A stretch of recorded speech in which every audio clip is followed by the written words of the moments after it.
Hello, it is good to be with you again. Now, today we are continuing to talk about parables. And this parable is probably the most famous of all the parables, right? And it relates to the stories that we were talking about last week. It relates to the idea of things being lost and then found. And this parable is called the parable of the prodigal son. Now, what does prodigal mean, right? That's not a word that we use a lot today. A good way to think of it is to say that lost. But it's not like, oh, I'm lost in the store and my mom can't find me. It's not that kind of lost. It's like, I'm going to choose to make bad decisions and leave my good friends and the people who love me behind because I'm going to go down a path that they don't want to go down with me, right? It's that kind of loss. It's like making poor decisions lost. So, this story starts. Jesus says, there is a father and he has two sons, an older son and a younger son. And the younger son one day goes up to his father and says, I want my share of the inheritance, right? Which is basically as good as saying, I wish you were dead. I don't care about you. Give me what's mine and I'm going to get out of here. And that's just what he does. The father gives the inheritance to the younger son and the younger son leaves. And it says he goes and wastes all of that money on an extravagant lifestyle, right? On a luxurious lifestyle. And he wastes all the money. And then it says a famine, which means there's not a lot of food, sweeps across the land. And this famine, because now the younger son doesn't have any more money because he wasted it all, and now there's no food. And so he's starving. And it says that he finds any job he can get. And the job that he gets is taking care of pigs and feeding pigs, which is the stinkiest, grossest job someone could have, right? But he has to do it because he has no money, he has no one to support him, he has no food. It even says that while he's feeding the pigs, he's so hungry that he wishes he could eat what the pigs are eating. That's how hungry he is. But then it says he has this moment of clarity. It's like a light shone down, and he's like, oh, my father's servants live better than I do.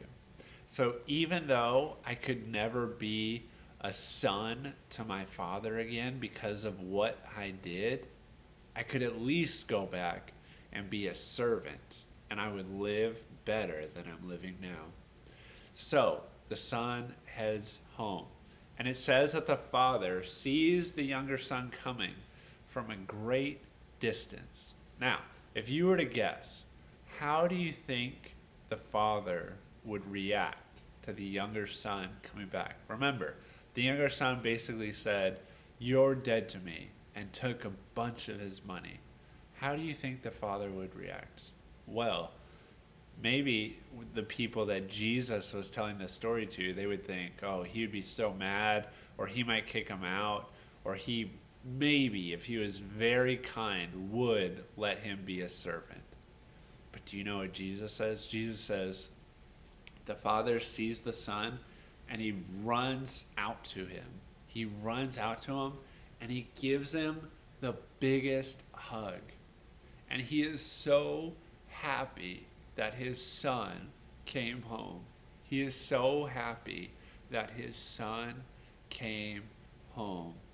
And you know what he does? He says, get the finest robe, put a ring on his finger, and we are going to have a party tonight, right? It's another story about what is lost being found again. But this story has an extra twist at the end, because while everyone is at the party celebrating the younger brother coming back home, and being safe and being part of the family again, there is one person who is not at the party, and it is the older brother. The older brother is so mad, so angry. And the father goes out to him and it says, "Why are you so angry?" And the older brother says, "I did everything you ever asked of me. Everything." And this younger brother says he wished you were dead. He took all your money. He wasted it. And the second he comes back, you throw him a party. And the father says, "My son, don't you know everything I have is yours," right? We could have as many parties for you as you want. Everything is yours. But today we have to celebrate because your brother, who we thought was dead, is alive again, right? And the point of Jesus telling this story is because the religious leaders at the time were angry that Jesus would spend time with people who were not thought of well, people who were criminals, people who were sick, people who were disgusting, right? All those kind of awful people. And they said, God would never want to spend time with these people. And so Jesus tells this story to show them why God would spend time with these people. Because God has come to rescue them, to bring them home, to make them part of the family again, right? And it is a time to celebrate, not a time to be angry. So what I want you to remember is that no one, no matter what they do, is beyond the love of God. And that if they were to come to God, God would greet them with a huge hug and a party and a celebration, right? And if you always do everything you're supposed to do, that doesn't take away from the good that you've done. Celebrating someone who is on the wrong path and decided to come back doesn't take away from all the good that you've been doing. God wants to celebrate you too. So we don't need to be grumpy. We can celebrate and be a part of the party too when someone changes their ways. So that is the story of the prodigal son. I love that story. I hope you loved it too.